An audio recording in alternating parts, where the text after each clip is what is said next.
Hello, welcome to the third lesson of the H module. This is all about exercise for stress relief and self-regulation. That's why we called it Flex Your Mind, because there are so many different ways that exercise helps you become a little bit more mindful and helps you regulate just that much more than your phone, and definitely more in a healthier manner. So I can't wait to get into this. This is all of the ways that exercise improves your life, besides the obvious ways. So phone addiction traps us in a cycle of discontent and unhappiness. Exercise helps us break that vicious cycle. And I want to highlight here traps us because of all of the addicting ways that it employs to keep you scrolling. We'll talk about that a little bit later, but in this lesson, we'll be talking about ways that exercise helps us break that vicious cycle of doom scrolling and just being addicted to our phone. So let's get on into it. So I want to talk really quickly about this concept here. Physical exercise for emotional well-being. Taking our exercise seriously and being physical about it gives us a much higher return on your emotional well-being than excessive phone use. So if you can imagine the value of scrolling compared to working out consistently being represented as stars. So if scrolling is a 1-star activity, then working out consistently is a 5-star activity. It's a 2 thumbs up review. It's a 5-star activity. It's something that should be prioritized at all times. Whereas scrolling is represented as a 1-star activity. Maybe it's a leisurely activity that you have, but ultimately it's not that fulfilling. So if you can work out consistently, you are getting a higher return on your emotional well-being. There's so many different ways that exercise helps you out in the mental department, and one of the biggest ways is the release of endorphins, serotonin, and dopamine. So these are all sort of a cocktail of brain chemicals that just relieve stress in a great way. You're also, at the end of the day, just servicing the machine. I'll bring this up a number of times later in the course, but servicing the machine. I think a huge concept that I am still potentially struggling with here and there whenever I think about exercise or when I take part in exercise is the inherent comparison culture that comes with working out. I feel like social media and Instagram, maybe specifically, has sort of primed us to be susceptible to comparing our bodies and our journeys with physical health with the journeys of others that we see online. That's not super uncommon, I think, for most people, but I want to highlight here how important it is just to service the machine and to work out. It's not necessarily about becoming the next Arnold Schwarzenegger or the next C-Bum and having like the biggest biceps of all time. It's more about just keeping your body healthy. That's what working out should be. That's what physical exercise should be. Obviously, the benefits of getting off your phone are there, but at the end of the day, it should really be about just keeping your body up to date. So I think it is so important to work out as consistently as possible. There's also a potential for it being a social activity, which is another very important part of getting off your phone and understanding how important exercise is. So physical exercise for emotional well-being, super important for sort of just stabilizing your mood as well. So we'll move on here to the next slide. There's so many different types of physical exercise. I almost don't have to say it, but I wanted to list out a few here that are easy to integrate into your schedule. You can categorize all of these things as exercise, and there are ways for everybody to fit these into your schedule. So I'll start here with walking. Sounds simple, sounds easy, but it is such an easy thing that most of us do on a daily basis. It's simple and accessible. There's no equipment required. You can adjust the pace and distance to your liking, and you can do it pretty much anytime at any place, and it's easily implemented. In fact, I want to bring up a quote here from Cal Newport, who's quoting Friedrich Nietzsche. He says, "As I walk, I'm always reminded of the slow, patient buildings of soil in the woods, and I'm reminded of the events and companions of my life. For my walks, after so long, are cultural events. Only thoughts reached by walking have value." So this is something that a philosopher said as he was walking. Nietzsche put so much value on his walks and supporting a continuously contemplative life, he also ended up writing an entire book about writing from filling notebooks while walking. Henry David Thoreau also labels walking as a noble art, and he says that the walking of which I speak has nothing in it akin to taking exercise, but is itself the enterprise and adventure of the day. It's so simple, but so contemplative. Maybe there's something even primitive about it. Walking, if you've ever done it intentionally to take a break or take a moment out, sort of stirs up something within you. And while it is an amazing way to keep yourself healthy and, again, like I said, service the machine, it is also a very contemplative practice that you can implement whenever you want. So walking is important. The next one here is yoga. There are so many different ways to practice yoga and to implement yoga into your life. I, for one, admittedly have not practiced yoga in a very long time, but there's numerous free resources online for guidance. It obviously promotes flexibility, balance, and mindfulness. It can be done in small spaces. There's a variety of styles and intensities to choose from. So yoga is a great way to really tap into that sense of mindfulness. The next one here is body weight exercises.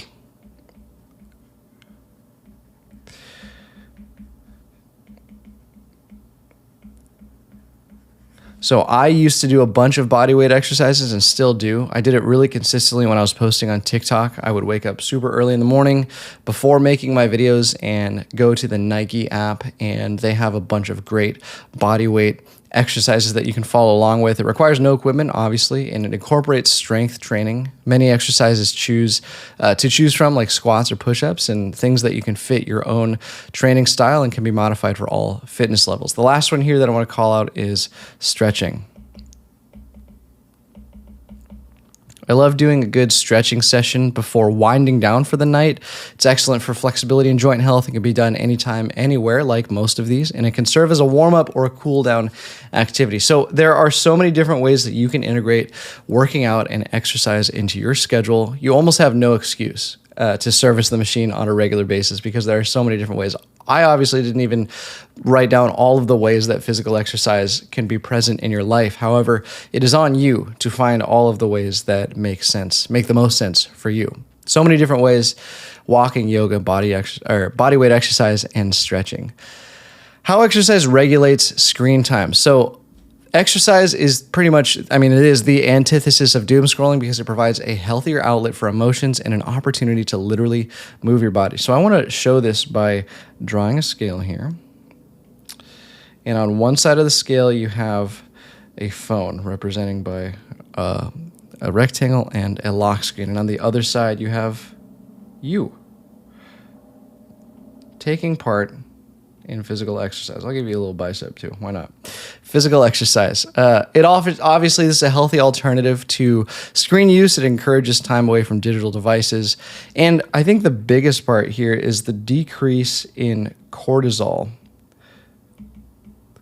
that you experience when working out. Cortisol is the fight or flight chemical in response. It is the stress hormone. In fact, an article from Harvard Health Publishing says that exercise reduces the levels of the body's stress hormones like adrenaline and cortisol, and it stimulates the production of endorphins, which are chemicals in the brain that are the body's natural painkillers and mood elevators. So I'll just write a little up arrow here on endorphins.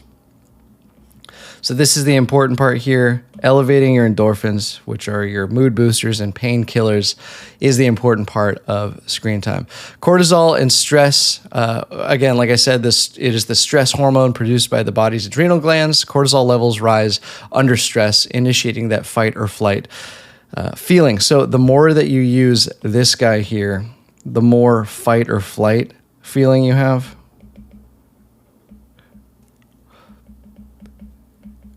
So that's why in the morning, if you pick up your phone for the first thing, you are doing nothing but messing up the rest of your whole day because you're shoving so much cortisol into the rest of your body from not only the blue light, but the philosophy and the whole why behind social media. If you're injecting that into your brain first thing in the morning, you are messing up the rest of your day.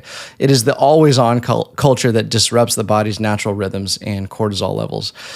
I also wanted to show the regulation of energy levels here. So if we got a simple graph here, your energy looks like this, eventually petering out. Exercise helps maintain consistent energy throughout the day and avoids crashes that may lead to increased screen time. So it helps predict and establish a routine. So the more you work out, the more you can continue to have these energy levels that are sustained throughout the day.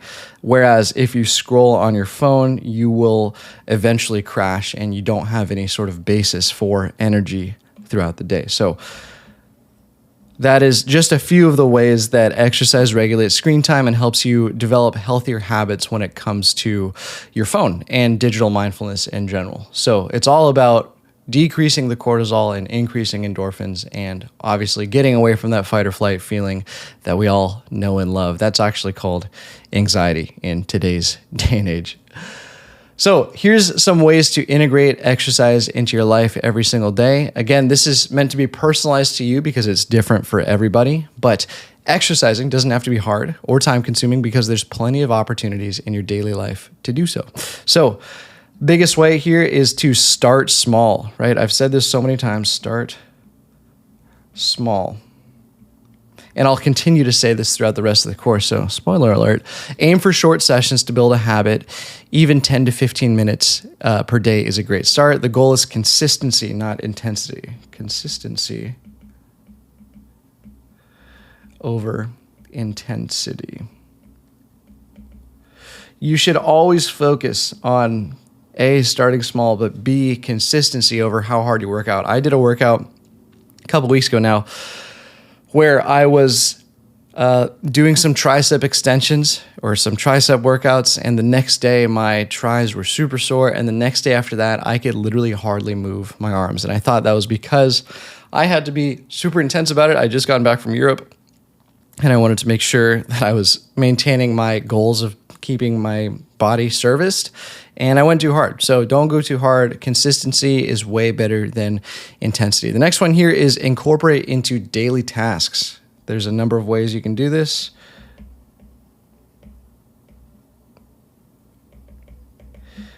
Daily.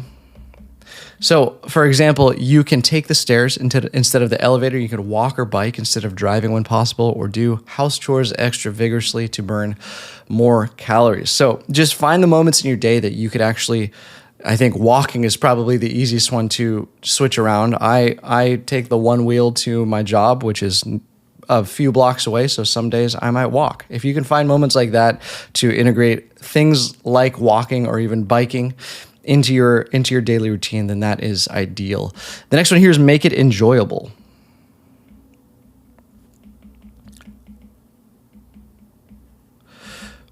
Choose an activity that you genuinely enjoy. Mix different types of workouts to keep it interesting. Remember that exercise should be a reward, not a punishment.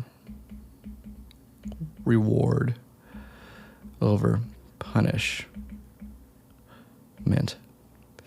It should be a reward, not a punishment. Remember that. That is the key. And also remember that you don't have to become a bodybuilder when you're working out. All you have to do is keep the machine serviced. And the last one here is schedule exercise.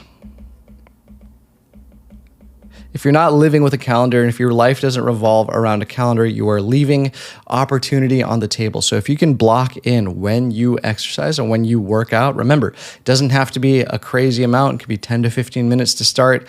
If you're not doing that on your own schedule, you're missing out. Prioritize working out like any other important task or appointment. Set specific time slots for exercising and stick to a schedule to form a routine. So these are just some ways that you can integrate exercise into your life every single day.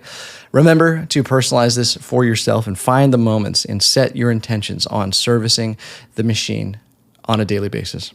So the goal is consistency, not immediate results. This is something that I will continuously refer back to throughout the course. But if you can set your sights on consistency rather than instant gratification and immediate results, then you'll be ahead of 99% of people, I feel. So before you go, I'd love to talk about the guided journal. So go ahead and flip to the Flex Your Mind exercise for stress relief and self-regulation part. What forms of exercise do you enjoy?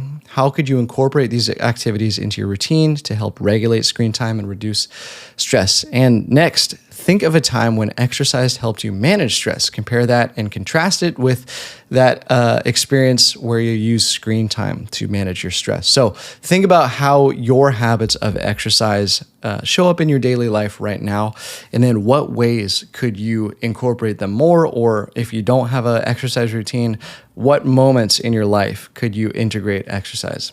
That's all from me for this lesson. This was the third lesson in the H module. The next one, we'll talk about aiming high and setting goal-focused routines to put a purpose to your reclaimed time and ultimately help you be the most productive version of yourself possible. Thanks for being here. This is HARP, and this is the H module. My name's Sean, and I'll see you in the next lesson.